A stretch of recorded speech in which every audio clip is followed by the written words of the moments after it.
1 verses 1, 2 and 3. God, who at various times and in various ways spoke in time past to the fathers by the prophets, as in these last days spoken to us by his Son, whom he has appointed heir of all things, through whom also he made the worlds, who being the brightness of his glory and the express image of his person, and upholding all things by the word of his power, when he had by himself purged our sins, sat down at the right hand of the majesty on high. Amen. பூர்வ காலங்களில் பங்கு பங்காகவும் வகை வகையாகவும் தீர்க்கதரிசிகள் மூலமாய் பிதாக்களுக்கு திருவலம் பற்றின தேவன் இந்த கடைசி நாட்களில் குமாரன் மூலமாய் நமக்கு திருவலம் பற்றினார். இவரை சர்வத்துக்கும் சுதந்திரவாளியாக நியமித்தார். இவரை கொண்டு உலகங்களையும் உண்டாக்கினார். இவர் அவருடைய மகிமையின் பிரகாசமும் அவருடைய தன்மையும் சொரூபமாய் இருந்து சர்வத்தையும் தம்முடைய வல்லமையுள்ள வசனத்தினாலே தாங்குகிறவராய் தம்மாலே தாமே நம்முடைய பாவங்களை நீக்கும் சுத்திகரிப்பை உண்டு பண்ணி உன்னதத்திலுள்ள மகத்துவமானவருடைய வலது பாரிசத்திலே உட்கார்ந்தார். ஆண்டவருக்கு ஸ்தோத்திரம். வசனம் 2 நம்ம அடிப்படைய வசனமாய் எடுக்க போகிறோம். மீண்டும் வசனம் 2 வாசிக்க நாம் கேட்போம். இந்த கடைசி நாட்களில் குமாரன் மூலமாய் நமக்கு திருவலம் பற்றினார். இவரை சர்வத்துக்கும் சுதந்திரவாளியாக நியமித்தார். இவரை கொண்டு உலகங்களையும் உண்டாக்கினார். வசனம் நமக்கு சொல்லுகிறது குமாரன் மூலமாய் நமக்கு திருவலம் பற்றினார், அல்லது குமாரன் மூலமாய் ஆண்டவர் நம்மோடு கூட பேசினார். இன்றைக்கு ஆண்டவர் யாரோடு கூட நம்மோடு கூட எப்படி பேசுகிறார்? குமாரன் இயேசு கிறிஸ்துவின் மூலமாக ஆண்டவர் நம்மோடு கூட பேசுகிறார். நம்ம எல்லாரும் ஒரு ஆமேன்னு சொல்லுவோம். நம்முடைய ஆண்டவர் பேசுகிற ஒரு தேவனாய் இருக்கிறார்.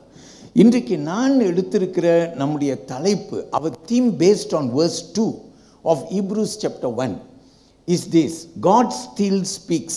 தேவன் இன்றும் பேசுகிறார் என்ற ஒரு தலைப்பை நான் உங்களுக்கு அறிமுகப்படுத்துகிறேன். இன்றைக்கும் ஆண்டவர் பேசுகிறார்.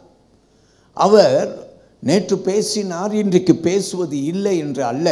ஆண்டவர் நம்மோடு கூட இன்றைக்கும் பேசுகிறார்.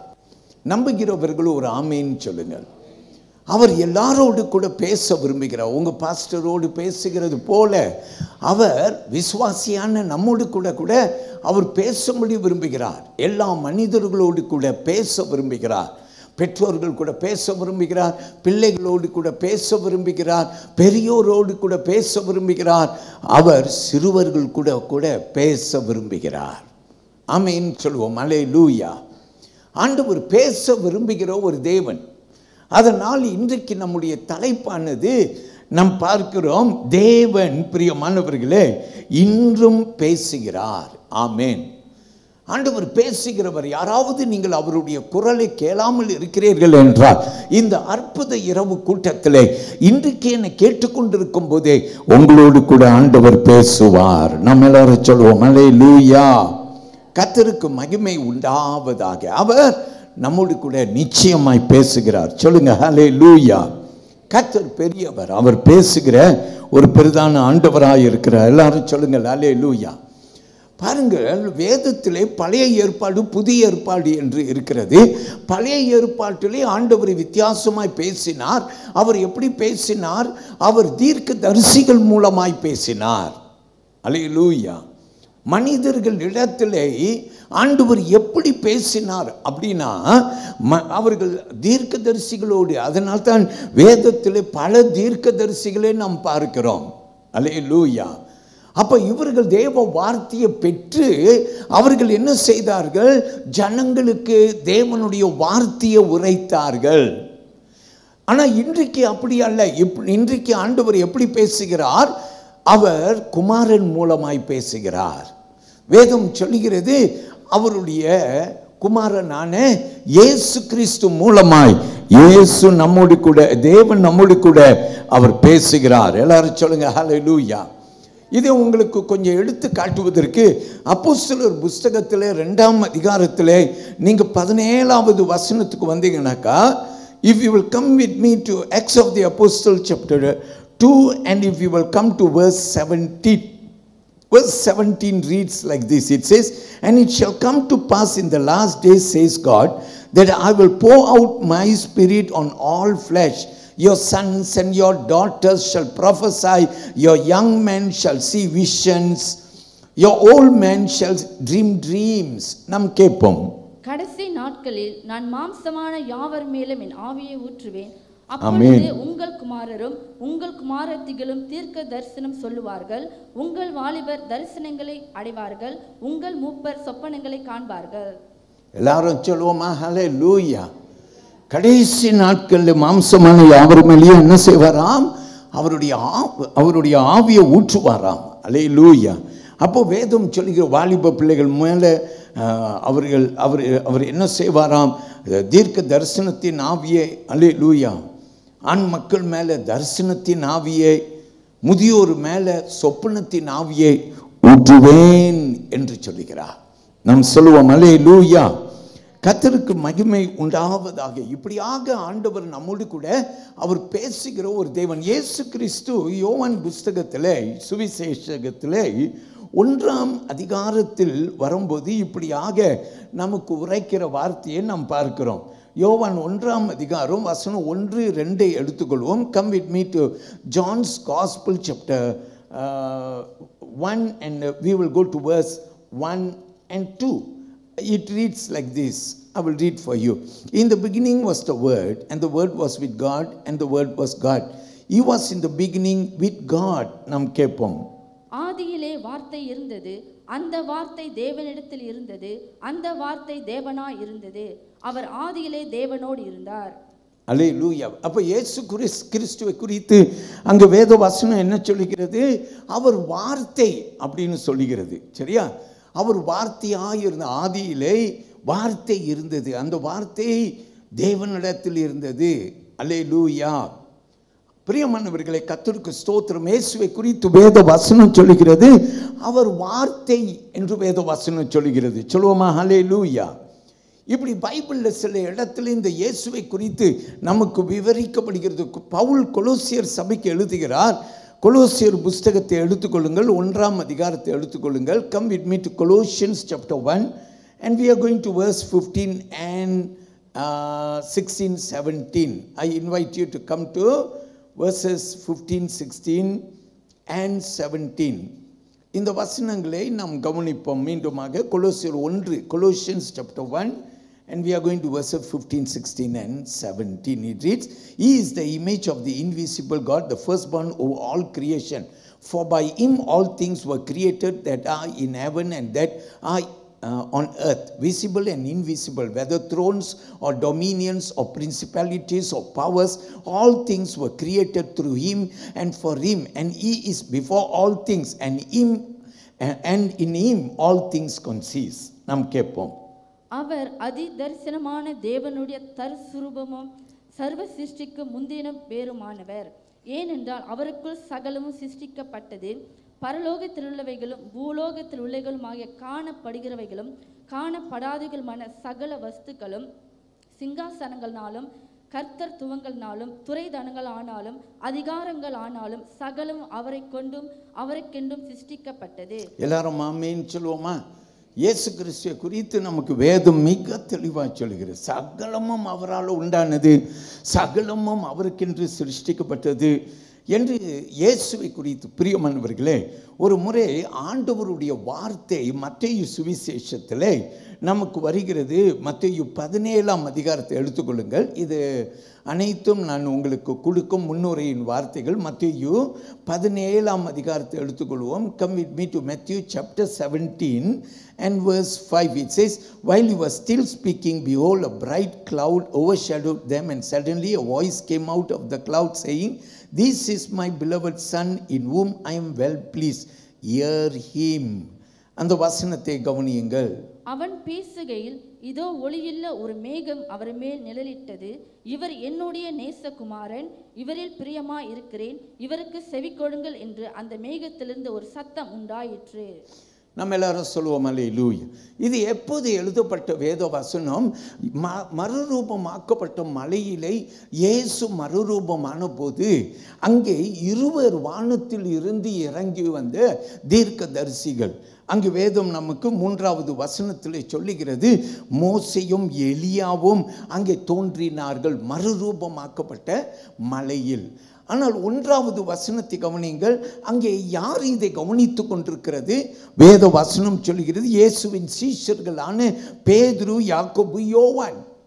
இந்த மூவர் கவனித்து கொண்டிருக்கிறார்கள். அப்பொழுது இயேசு அங்கே மறுரூபமாக்கப்படுகிற ஒரு காட்சியை பார்க்கிறார்கள். வானத்தில் இருந்து மோசேயும் எலியாவும் தோன்றினதை பார்க்கிறார்கள். அங்கே வருகிற ஒரு சத்தமானது நாம் கேட்ட வேத வசனம், பிரியமானவர்களே, வசனம் சொல்லுகிறது, இவர் என்னுடைய நேசகுமாரன், அல்லேலூயா, இவர் மேலே பிரியமாயிருக்கிறேன், அவருடைய சத்தத்தை கேளுங்கள். ஆமென். கர்த்தருக்கு ஸ்தோத்திரம். Look at the word of God that comes from the Father. It says, this is my beloved son in whom I am well pleased, hear him. அவரை கேளுங்கள். எல்லாரும் சொல்லுவோம் அல்லேலூயா. கர்த்தருக்கு மகிமை. பிரியமானவர்களே, வேதம் நம்மை அழைக்கிறது என்னன்னு அழைக்கிறதுனா, இயேசுவின் சத்தத்தை கேளுங்கள். எல்லாரும் சொல்லுவோம் அல்லேலூயா. கர்த்தருக்கு மகிமை. பிரியமானவர்களே, ரொம்ப சீக்கிரமாக இப்படிப்பட்ட ஒரு முன்னுரையோடு ஆண்டவர் நம்மோடு கூட அவர் பல ரூபத்திலே பேசுகிறார். எப்படியெல்லாம் பேசுகிறார் உங்களுக்கு நான் சீக்கிரமாக வேதத்தில் இருந்து ஆண்டவர் எப்படியெல்லாம் உங்கள் கூட பேச முடியும். சில சமயத்தில் நீங்கள் நினைக்கிறீங்களா ஆண்டவர் என்கிட்ட பேசுவாரா? அவர் நிச்சயமாக உன்னோடு கூட பேசுவார். ஆமென். நம்புகிறவர்கள் வலது கையை உயர்த்தி ஒரு ஆமேன்னு சொல்லுவோம். அல்லேலூயா. திட்டமாய் நம்மோடு கூட பேசுகிறார். அவர் எப்படி பேசுவார் நம்மோடு? நாம் இன்றைக்கு கேட்க போகிறோம். என்னோடு கூட நீங்கள் எடுத்துக்கொள்ளத்தக்க நான் கேட்கிறேன். முதலாவது வேதத்திலே நாம் கற்றுக்கொள்கிறோம். 2 ராஜா எபிரேயர் புஸ்தகத்திலே 4ஆம் அதிகாரத்திலே வசனம் 12 முதலாவது நாம் எடுத்துக்கொள்ள போகிறோம். த புக் ஆஃப் ஈப்ரூஸ் எடுத்துக்கொள்வோம். எபிரேயர் 4ஆம் அதிகாரத்தில் வசனம் 12ஆம் வசனம். For the word of God is living and powerful and sharper than any two-edged sword, piercing even to the division of soul and spirit and out and of joints and marrow, and is a discerner of the thoughts and intents of the heart. முதல் காரியம், ஆண்டவர் எப்படி நம்ம கூட பேசுகிறார் நாம் கற்றுக்கொள்ள போகிறோம். எப்படி பேச முடியும் ஆண்டவர்? முதலாவது வசனம் எபிரேயர் 4ஆம் அதிகாரத்தில் 12வது வசனத்திலே ஆண்டவர் எப்படி பேசக்கூடும் என்று அவர் விவரிக்கிறதை நாம் பார்க்கிறோம். வாசியுங்கள், கேட்போம். தேவனுடைய வார்த்தையானது ஜீவனும் வல்லமையும். தேவனுடைய வார்த்தையானது ஜீவனும் வல்லமையும் உள்ளதாயும் இருபுறமும் கருக்குள்ள. தேவனுடைய வார்த்தை அப்படின்னு சொல்லுது. தேவனுடைய வார்த்தை வல்லமை உள்ளது. அது எப்படிப்பட்டதாம்? இருபுறமும் கருக்குள்ள பட்டயமாம். ஒரு பட்டயத்திற்கு வழக்கமாக எப்படி இருக்கும்? ஒரு புறம் மட்டும் கருக்கு உள்ளதாக இருக்கும். ஆனால் தேவனுடைய வார்த்தை எப்படி இருக்குதுன்னா இருபுறமும் கருக்குள்ள பட்டயமா. ஆமேன். வேத வசனம் சொல்லு. அப்படின்னா இந்த பட்டயம் தேவனுடைய வார்த்தை என்ன செய்யுமாம்? எப்புறத்துலையும் குத்தம். அல்லேலூயா. அது முன்புறத்திலையும் குத்தம், பின்புறத்திலையும் குத்தம் என்று வேத வசனத்தை குறித்து பக்தன் எழுதுகிறான். அது இருபுறமும் கருக்குள்ள பட்டயம். அப்புறம் வசனம் சொல்லுகிறது, கேளுங்கள். கருக்குள்ள எந்த பட்டயத்திலும் கருக்கானதாயும் ஆத்துமாவையும் ஆவியையும் கணுக்களையும் ஊனையும் பிரிக்கத்தக்கதாக உருவ குத்துகிறதாயும் இருதயத்தின் நினைவுகளையும். நல்ல கவனிங்க, வேத வசனத்துக்கு இத்தனை வல்லமை இருக்கிறது. அது இருபுறமும் கருக்குள்ள பட்டயம், அது குத்தக்கூடியது. அல்லேலூயா. அப்புறம் வசனம் சொல்லுகிறது, இருதயத்தின் நினைவுகளையும் யோசனைகளையும் வகை அறுக்கிறதாயும் இருக்கிறது. எல்லாரும் அல்லேலூயா சொல்லுவோமா? வகை அறுக்கிறதாயும் இருக்கிறது. சொல்லுங்க ஆமென். அப்போ பிரியமானவர்களே, முதல்ல நாம் கற்றுக்கொள்ள போறோம் ஆண்டவர் எப்படி நம்ம கூட பேசுறார் அப்படின்னா, ஆண்டவர் வேதத்தின் மூலமாக நம்மோடு கூட பேசுகிறார். வலது கையை உயர்த்தி நாம் ஆமென் சொல்லுவோம். ஆண்டவர் எப்படி பேசுகிறார்? வேதத்தின் மூலமாக நம்மோடு பேசுகிறார். பவுல் தீமோத்தேயு புஸ்தகத்தில் எழுதினார். 2 தீமோத்தேயு புஸ்தகத்தை எடுத்துக்கொண்டீங்கன்னாக்கா 2 தீமோத்தேயு புஸ்தகத்தில் பவுல் எழுதுகிறார். 3ஆம் அதிகாரத்தை என்னோடு கூட எடுத்துக்கொள்ளும்படிக்கு உங்களை அழைக்கிறேன். 3ஆம் அதிகாரம் எடுத்துக்கொள்ளுங்கள். அதில் வசனம் நாம் எடுத்துக்கொள்வது 16ஆம் வசனம். 2 தீமோத்தேயு 3ஆம் அதிகாரம் 16ஆம் வசனம் நான் வாசிக்கிறேன், கேளுங்கள். All scripture is given by inspiration of God and is profitable for doctrine, for reproof, for correction, for instruction in righteousness. நல்ல கவனிங்க. வேதத்தை குறித்து வேதம் என்ன சொல்கிறது என்றால் வாசிப்போம். வேத வாக்கியங்கள் எல்லாம் தேவ ஆவியினால் அருளப்பட்டு இருக்கிறது. தேவனுடைய மனுஷன் தேறினவனாகவும் எந்த நற்கிரியும் செய்ய தகுதி உள்ளவனாகவும் இருக்கும்படியாக அவைகள் உபதேசத்துக்கும் கடிந்து கொள்கிறதற்கும் நல்ல கவனிங்க. வேத வசனம் எதுக்கா? கடிந்து கொள்கிறதற்கும் சீர்திருத்துவதற்கும் நீதியை படிப்பிப்பதற்கும் பிரயோஜனம் உள்ளவைகளாய் இருக்கிறது. எல்லாரும் ஆமென் சொல்லுங்க. வேத வசனம் எப்படி இருக்கிறது? பிரயோஜனம் உள்ளதாய் இருக்கிறது. நாம் சொல்லுவோம் ஆமென். அதனால் தான் வேதம் அது இருபுறமும் கருக்குள்ள பட்டயம். அப்போ வேதம் ஒரு மனுஷனோடு கூட பேசும். அல்லேலூயா. வேதம் பேசும். அல்லேலூயா. ரொம்ப நாளைக்கு முன்பு ஒரு சகோதரி ஆண்டவரை ஏற்றுக்கொண்டு ஆலயத்துக்கு வந்தாங்க. அவங்க ஒருவங்க தான் ரட்சிக்கப்பட்டாங்க. அவங்க ஆலயத்துக்கு வரும்போது ஒவ்வொரு முறையும் என்கிட்ட வந்து அழுது கொண்டு போவாங்க. எத்தனையோ முறை என் கணவரை நான் ஆலயத்துக்கு கூப்பிடுறேன், ஆலயத்துக்கு வர மாட்டேன்றார். திருமணம் ஆகும்போது அவர்கிட்ட நான் சொன்னேன், நான் இயேசுவை இரட்சகராய் ஏற்றுக்கொண்டேன், அதனால் நான் கிறிஸ்டியன் என்று சொன்னேன். அவர் சொன்னார், கல்யாணம் கற்ற வரைக்கும் பொறுத்துக்கோ, கல்யாணம் ஆன பிற்பாடு நானும் கிறிஸ்டியன் ஆகிவிடுகிறேன் என்று சொன்னார். நானும் சந்தோஷமாய் திருமணம் செய்து கொண்டேன். ஆனால் அதுக்கு பிற்பாடு அவர் ஒரு மாற்றத்தையும் காட்டல. அவர் ஆலயத்துக்கும் வரல. எவ்வளோ முறை அழுது விட்டேன் என்று ஒவ்வொரு முறையும் என்னிடத்துல வந்து அழுது விட்டு போவார்கள். அல்லேலூயா. ஒரு முறை வரும்போது சொன்னாங்க, பாஸ்டர், நான் சர்ச்சுக்கு வரும்போது ஒவ்வொரு குடும்பத்தை பார்க்குறேன், எல்லாம் குடும்பமாக உட்கார்ந்துருக்கிறாங்க. எனக்கு குடும்பம் இருந்தோம், நான் எப்படி வரேன் ஆலயத்துக்கு? தனி மரமாய் வருகிறேன், தனியாய் வந்து உட்காந்து தனியாய் போகிறேன் என்று சொல்லி அழுதார்கள். நான் உங்ககிட்ட சொன்னேம்மா, நீங்கள் உங்கள் கணவரை வற்புறுத்தாதபடிக்கு அவர்கிட்ட அன்போடு அவரிடத்துல நீங்கள் வந்தீங்கன்னா எனக்கு சந்தோஷம். நீங்கள் இயேசுவை ஏற்றுக்கொள்ளலன்னா கூட பிரச்சனை இல்லை, நீங்கள் வந்து சர்ச்சில் உட்காந்துட்டு போனால் எனக்கு ரொம்ப சந்தோஷம் அப்படின்னு சொல்லி அவர்கிட்ட அன்பை காட்டி அவரை வர சொல்லுங்கன்னு சொன்னேன். அல்லேலூயா. அந்த அம்மா சொன்னாங்க, பாஸ்டர் அப்படின்னா அவர் என்னைக்கு மனம் மாறுவார்? நான் சொன்ன வசனம் அவரை மாற்றிடும். அல்லேலூயா. அதனால் இந்த அம்மா போய் எப்போதும் அந்த ஐயா கிட்ட வாங்க வாங்க வாங்க வாங்க நச்சரித்ததெல்லாம் விட்டு அன்போடு இப்போ கூப்பிட ஆரம்பிச்சிட்டாங்க. எல்லாரும் குடும்பமாக வராங்க, நீங்களும் வந்தால் எனக்கு ரொம்ப நல்லா இருக்கும். ஒரு வாரம் சொல்லி பார்த்தாங்க, வந்து என்கிட்ட சொன்னாங்க, அசைகிற மாதிரி தெரியல பாஸ்டர். நான் சொன்னேன், பரவாயில்ல, அதே மாதிரி அவர்கிட்ட கேளுங்க. ஒரு 3 வாரம் கடந்து போச்சுங்க. 3ஆவது வாரம் நான் பலிப்பீடத்தில் நின்று பிரசங்கம் பண்ணிட்டு இருக்கிறேன். ஒரு மூலையில் அம்மா உட்காந்துருக்கிறாங்க, பக்கத்தில் யாரும் உட்காந்துருக்கிறா? ஐயா உட்காந்துருக்கிறா. வலது கையை உயர்த்தி எல்லாரும் ஒரு ஆமேன்னு சொல்லுங்க. அல்லேலூயா. வந்து என்கிட்ட சொல்லிட்டு போவாங்க, அவர் இன்னும் ஆண்டவர் பேசின மாதிரிலாம் தெரியல பாஸ்டர் அப்படியெல்லாம் சொல்லிட்டு போவாங்க. ஆனால் 6 மாதத்துக்கு பிற்பாடு அந்த ஐயா ஒரு நாள் என்கிட்ட வந்து சொன்னார், பாஸ்டர் நான் ஞானஸ்நானம் எடுத்துக்கிறேன். எல்லாரும் வலது கையை உயர்த்தி ஒரு பிரைஸ் தள்ளாட் சொல்லுங்க. அப்போ அந்த அம்மா மாத்துல என்ன மாற்றிருச்சு? அந்த ஐயாட்ட நான் பேசுகிறேன். அந்த ஐயா சொல்கிறாரு, பாஸ்டர் நீங்கள் பிரசங்கிக்கும் போது ஒவ்வொரு வார்த்தையும் அது எனக்காகவே வருகிறது, அது என்னோடு கூட பேசுகிறது. அல்லேலூயா. கர்த்தருக்கு மகிமை. அப்போ என்ன, வேதம் பேசும். ஆமென். இன்றைக்கு கூட வேதம் உன்னோடு கூட பேசும். ஆண்டவர் உன் கூட பேசுவார்.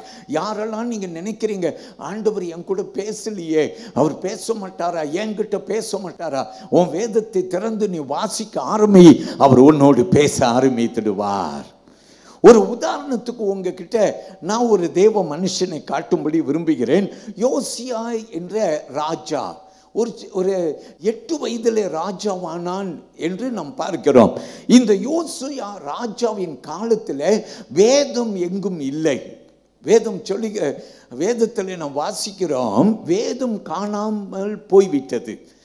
ஒரு நாள் இந்த வேதத்தை ஆலயத்தின் ஒரு பகுதியிலே ஆசாரியன் பார்க்கிறான். அதை கொண்டு வந்து ராஜா கையில் ஒப்படைக்கும் போது அந்த வேதம் அவன் இடத்திலே வாசிக்கப்படுகிறது. அந்த வேதம் வாசிக்கப்படும் போது கவனியுங்கள் என்ன நடக்கிறது என்று பாருங்கள். அதனால தான் இந்த வேதம் இருபுறமும் கருக்குள்ள பட்டயம். எல்லாரும் ஆமேன் சொல்லுவோம். அல்லேலூயா. அப்போ 2 ராஜாக்கள் புஸ்தகத்திலே எடுத்துக்கொள்ளுங்கள். 22ஆம் அதிகாரத்தில் ஒரே ஒரு வசனத்தை நாம் பார்ப்போம். Come with me to 2 Kings chapter 22.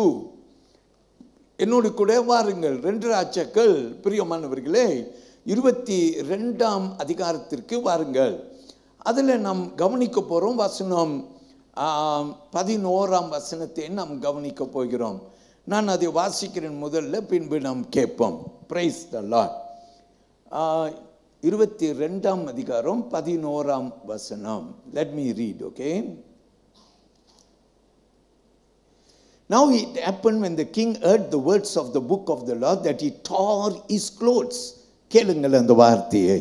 ராஜா நியாயப்பிரமாண புஸ்தகத்தின் வார்த்தைகளை கேட்டபோது தன் வஸ்திரங்களை கிழித்துக் கொண்டு. எல்லாரும் ஆமேன் சொல்லுங்க. எப்போ அவனுடைய வஸ்திரத்தை கிழித்தான் அப்படின்னா, வேதம் வாசிக்கப்படும் போது ஒரு உணர்வு வந்து, ஐயோ நாங்கள் பாவி, ஐயோ விக்கிரகங்களை வணங்குகிறோம், ஐயோ நாங்கள் செய்கிற ஒவ்வொன்றும் பாவ செயல்கள். அந்த உணர்வு எப்போது வந்தது? வேதம் வாசிக்கப்படும் போது. அதனால தான் பெற்றோர்களுக்கு நான் சொல்லுவேன், உங்க பிள்ளைகளை ஆலயத்துக்கு கூட்டி வருவதை விட்டுவிடாதீர்கள். ஏனால் ஆண்டவர் வேதத்தின் மூலமாய் பேசுகிற ஒரு ஆண்டவர். எல்லாரும் சொல்லுவோம் அல்லேலூயா. இப்ப 2வது ஆண்டவர் எப்படி மனுஷனோடு அவர் பேசுகிறார் என்று நாம் கவனிக்க போகிறோம். என்னோடு கூட வேதத்திலே ஒரு வசனத்தை எடுங்கள். யோவான் 4ஆம் அதிகாரத்திலே நீங்கள் வசனம் 4 துவங்கி வாசிக்கலாம். ஆனால் அதில் நீங்கள் வாசித்து கொண்டே போனால் நாம் குறிப்பிட்டு பிரியமானவர்களே 26ஆம் வசனத்துக்கு நாம் வரலாம். அல்லேலூயா.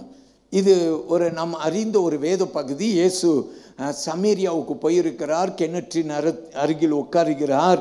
அங்கே ஒரு பெண்மணியோடு பேசினார் என்றதெல்லாம் நாம் அங்கே பார்க்கிறோம். அல்லேலூயா.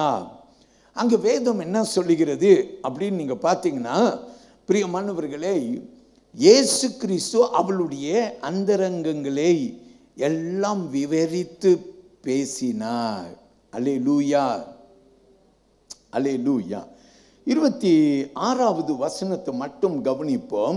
Jesus said to her, I who speak to you and am he. Amen. கேட்போம். அதற்கு இயேசு, உன்னுடனே பேசுகிற நானே அவர் என்றார். எல்லாரும் சொல்லுவோமா? அல்லேலூயா. இயேசு அவளிடத்திலே பேசினார் என்று வேத வசனம் நமக்கு சொல்லுகிறது. எல்லாரும் சொல்லுங்க ஆமென். யார் பேசினது? 2வதாக இயேசு பேசினார். முதலாவது ஆண்டவர் எப்படி நம்ம கூட பேசுகிறார்? அவர் வேதத்தின் மூலமாக நம்மோடு கூட பேசுகிறார். இப்ப 2வது ஆண்டவர் எப்படி நம்மோடு கூட பேசுகிறார்? தேவன் தம்முடைய மகனாகிய இயேசு கிறிஸ்துவின் மூலம் பேசுகிறார். அல்லேலூயா. இயேசு மூலமாய் நமக்கு பேசுகிறார். சமேரியா ஸ்திரீ இடத்துல யாரு பேசினது? இயேசு பேசினார். எல்லாரும் ஆமீன் சொல்லுங்க. அல்லேலூயா.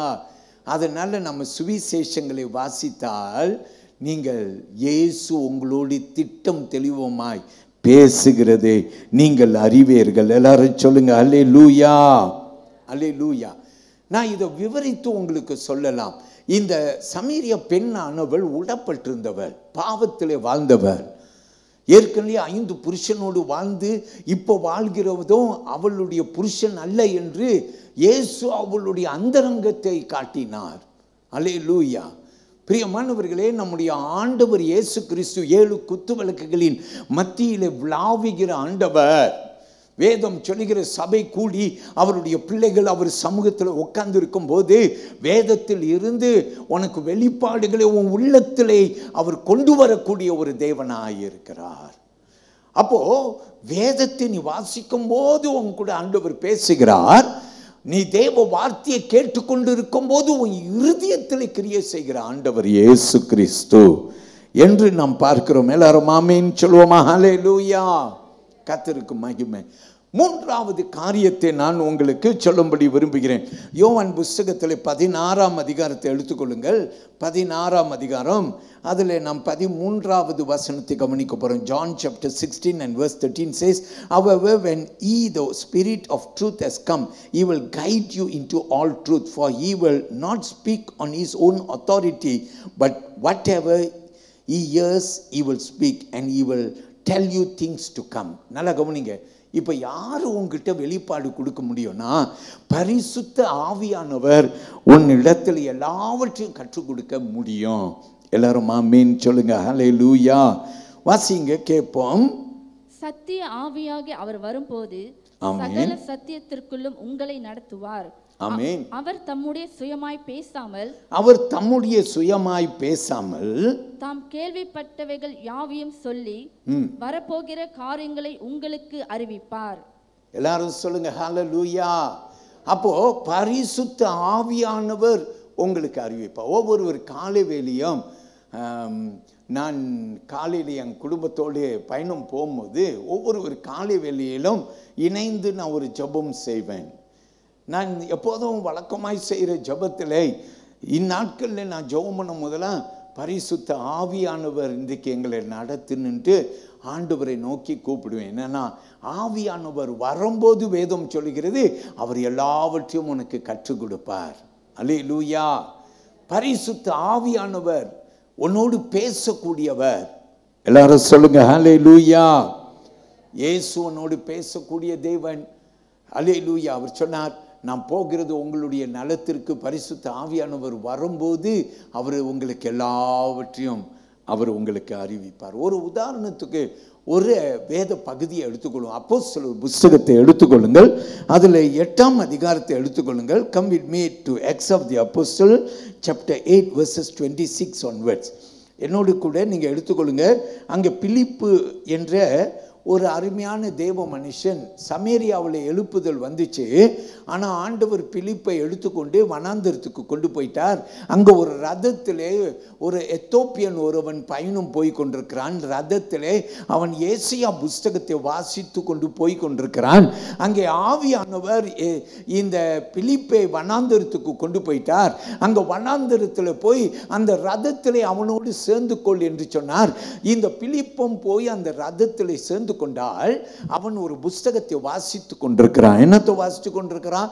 ஏசியா புஸ்தகத்திலே மேசியா ஒருவர் வருவார், அவர் நமக்காக அடிக்கப்படுவார் என்றெல்லாம். அப்போ அந்த எத்தோப்பியன் இந்த பிலிப்பு கிட்ட கேட்கிறான், இது யாரு நமக்காக அடிப்படுகிறது?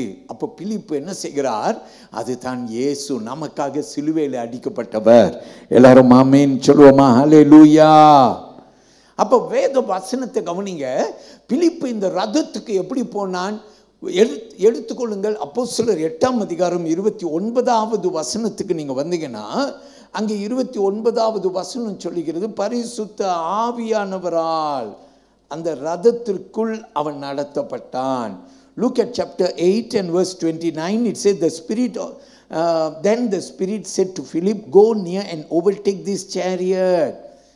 வாசியுங்கள். ஆவியானவர் நீ போய் அந்த ரதத்துடனே சேர்ந்து கொள் என்று பிலிப்புடனே சொன்னார். எல்லாரும் சொல்லுவோமா? ஹல்லேலூயா. அப்ப வேத வசனம் நமக்கு சொல்லுகிறது, ஆவியானவர் பிலிப்போடு என்ன செய்தாராம்? உறவாடினார். சொல்லுங்க ஆமென். ஹல்லேலூயா. ஆவியானவர், பரிசுத்த ஆவியானவர், இயேசு அவர்கள் ஒருவரே திரியேக தேவனில் ஆனால் பிரியமானவர்களே, சில சமயத்தில் ஆண்டவர் இயேசுவே தம்முடைய காயத்தை உனக்கு வெளிப்படுத்தி உன்னோடு பேச வல்லவராக இருக்கிறார்.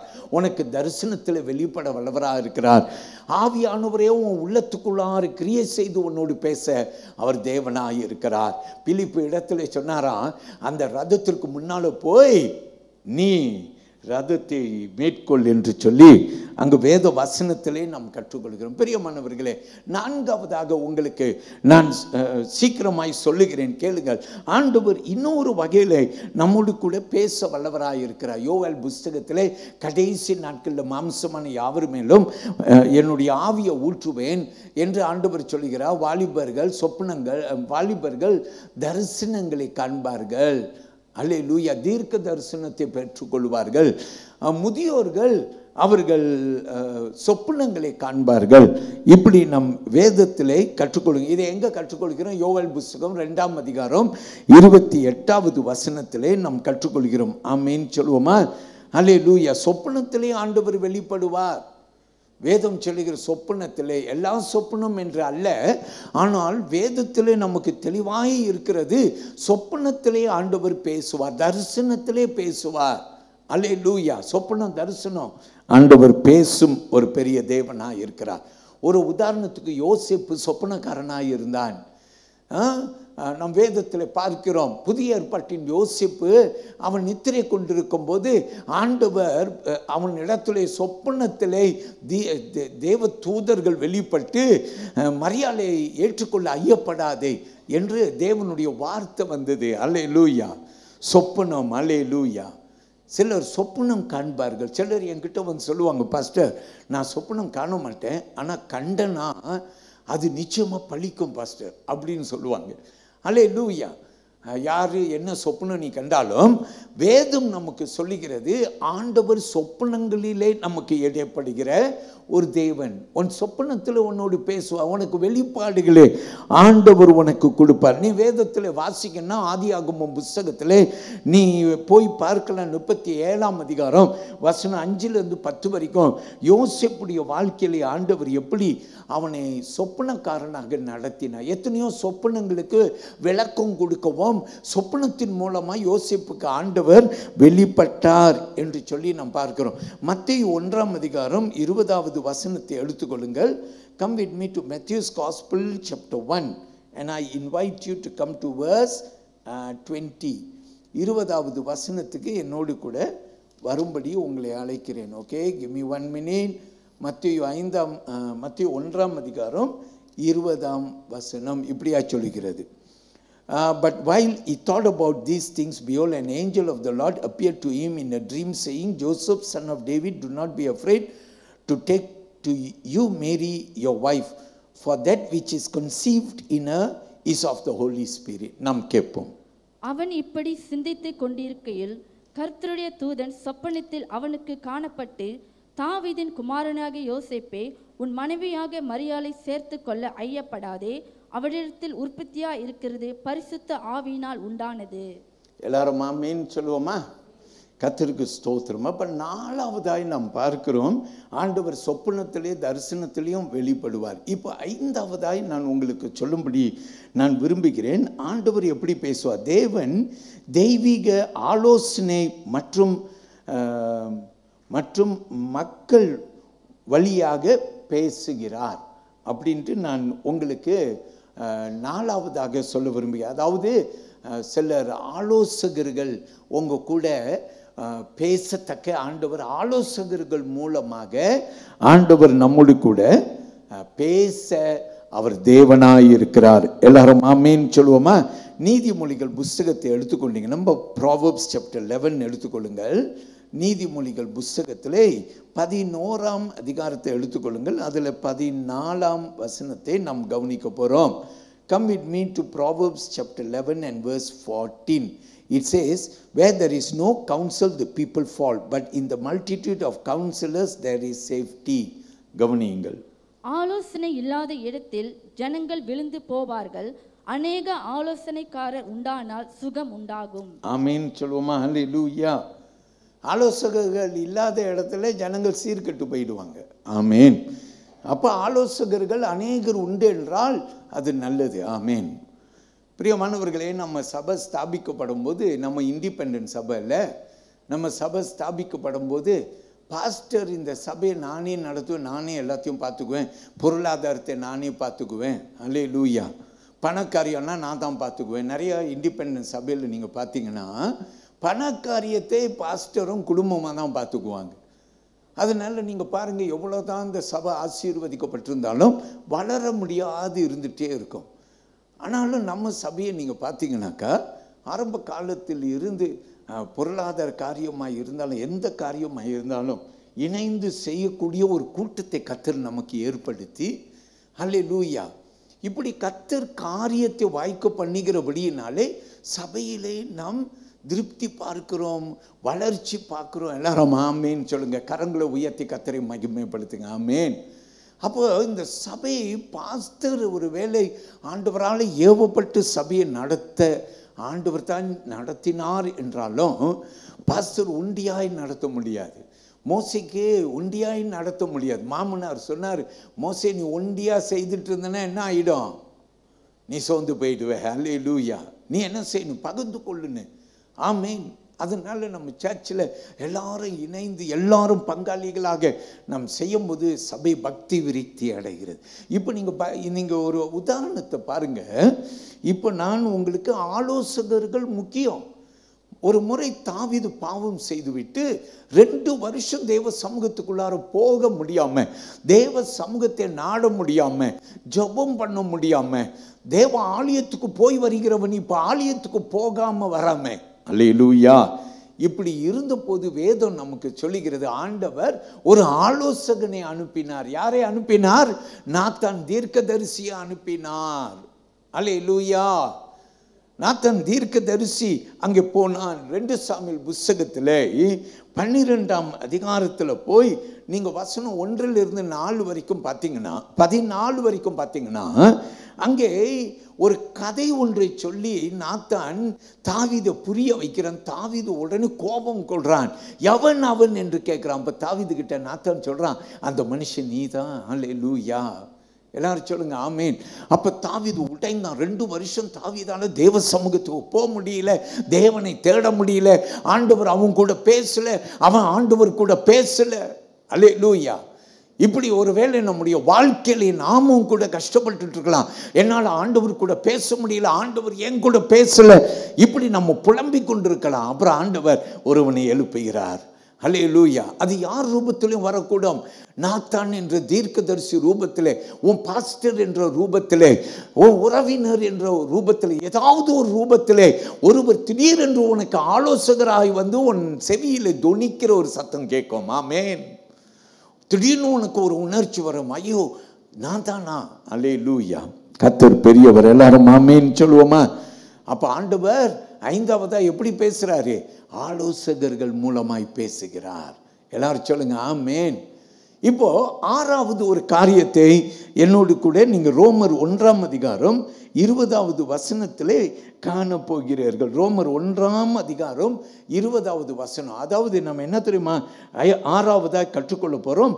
தேவன் சூழ்நிலைகள் மற்றும் இயற்கையின் மூலம் பேசுகிறார் அப்படின்னு சொல்லி நாம் பார்க்கிறோம். எப்படி ஆண்டவர் பேசுகிறார்? சூழ்நிலை, சில நெருக்கமான சூழ்நிலை வரும்போது அப்போ நமக்கு ஒரு அறிவு வருது, ஐயோ நான் ஆண்டவரை விட்டு விலகிட்டேன், நான் ஆண்டவர்கிட்ட வந்துருந்தேன். அல்லேலூயா.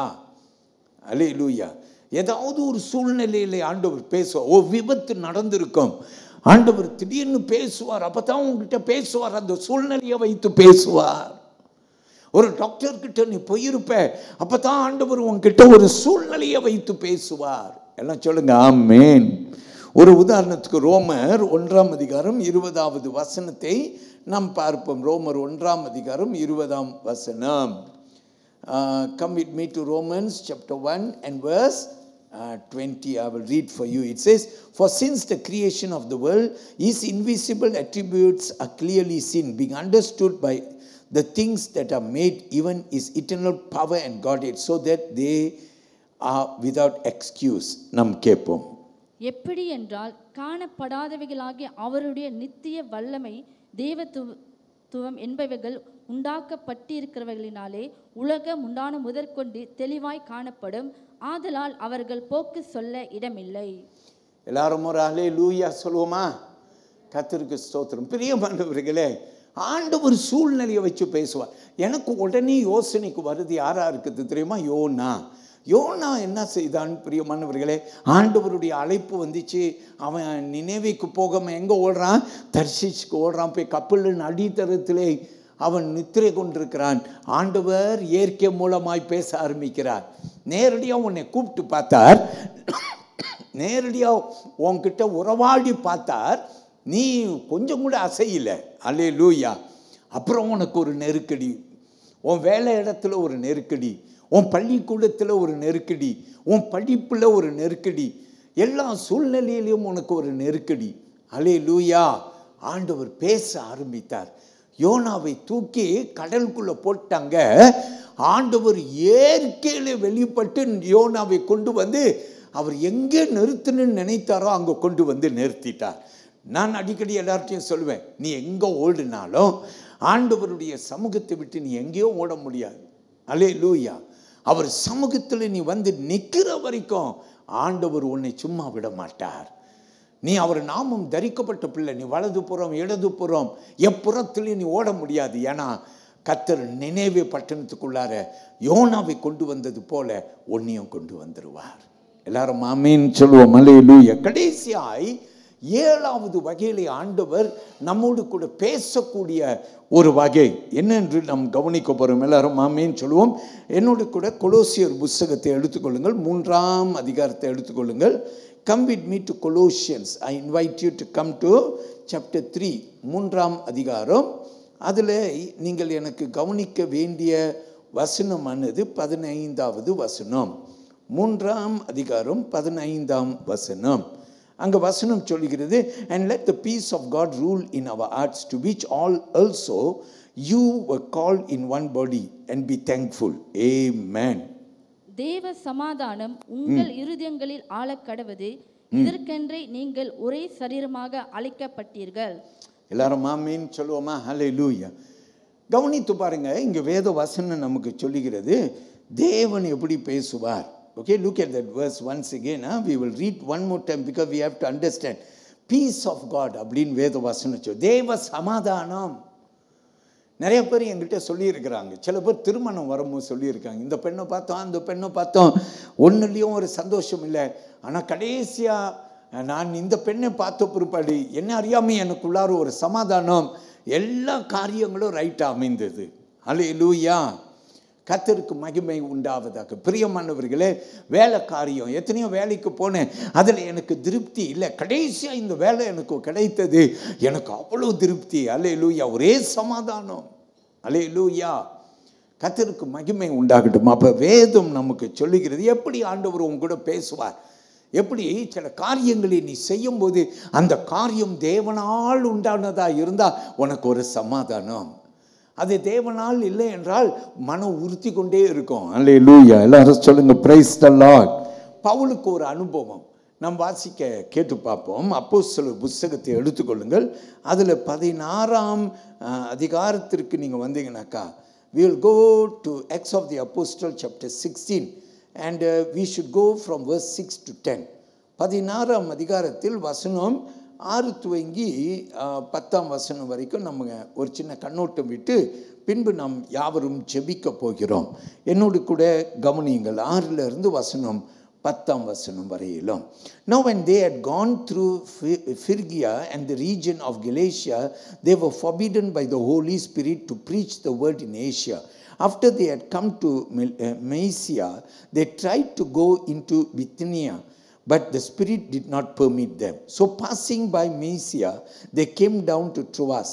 And a vision appeared to Paul in the night. A man of Macedonia stood and pleaded with him, saying, "Come over to Macedonia and help us." Now after he had seen the vision, immediately we sought to go to Macedonia, concluding that the Lord had called us to preach the gospel to them. கவனிப்போம். அவர்கள் பிரிகியா Galatia நாடுகளை கடந்து போன போது ஆசியாவிலே வசனத்தை சொல்லாதபடிக்கு பரிசுத்த ஆவியினாலே தடை பண்ணப்பட்டு மீசியா தேசம் மட்டும் வந்து பித்தேனியா நாட்டுக்கு போக பிரயத்தனம் பண்ணினார்கள். ஆவியானவரோ அவர்களை போக ஒட்டாதிருந்தார். அப்பொழுது அவர்கள் மீசியா பக்கமாய் போய் துரோவுக்கு வந்தார்கள். அங்கே ராத்திரியிலே பவுலுக்கு ஒரு தரிசனம் உண்டாயிற்று.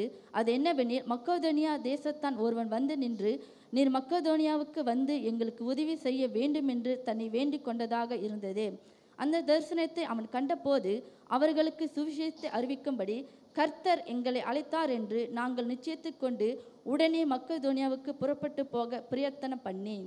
நல்லா கவனிங்க. சில இடத்துக்கு போகிறார்கள், ஆவியானவர் அந்த இடத்துக்கு போக அனுமதி கொடுக்கல. அவனா அங்கே சமாதானம் இல்லை, அந்த இடத்துக்கு போவதற்கு வழியெல்லாம் தடைபட்டு போகிறது. ஹல்லேலூயா. டிக்கெட் வாங்கினாலும் அங்கே டிக்கெட் இல்லாமல் போய் விடுகிறது. ஹல்லேலூயா. டிக்கெட் வாங்கி போனாலும் போவதற்கு முன்பு கப்பல் போய் விடுகிறது. பிரியமானவர்கள், தடை, ஒரே தடை, ஆண்டவர் போக விடலை. ஆனால் மெசடோனியாவுக்கு வந்தபோது அவர்கள் உணர்கிறார்கள், ஆவியானவர் அவர்களை நடத்துகிறார். எப்படி அவர்கள் தெரிந்து கொண்டார்கள்? பாதைகள் திறக்கப்படுகிறது, சமாதானமாய் இருக்கிறது.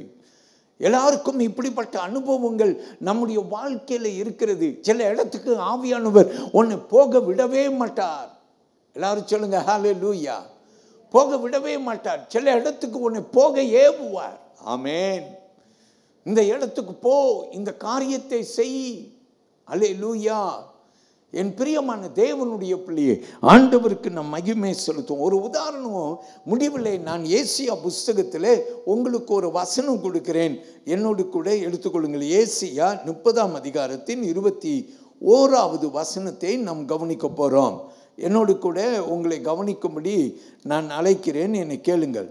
Look at Isaiah chapter 30 and verse 21. Your ears shall hear a word behind you saying, this is the way, walk in it, whenever you turn to the right hand or whenever you turn to the left. நாம் கேட்போம். நீங்கள் வலது புறமாய் சாயும் போதும் இடது புறமாய் சாயும் போதும் வழி இதுவே, இதிலே நடவுங்கள் என்று உங்களுக்கு பின்னாலே சொல்லும் வார்த்தையை உங்கள் காதுகள் கேட்கும். எல்லாரும் ஆமென் சொல்லுவோமா? ஹல்லேலூயா.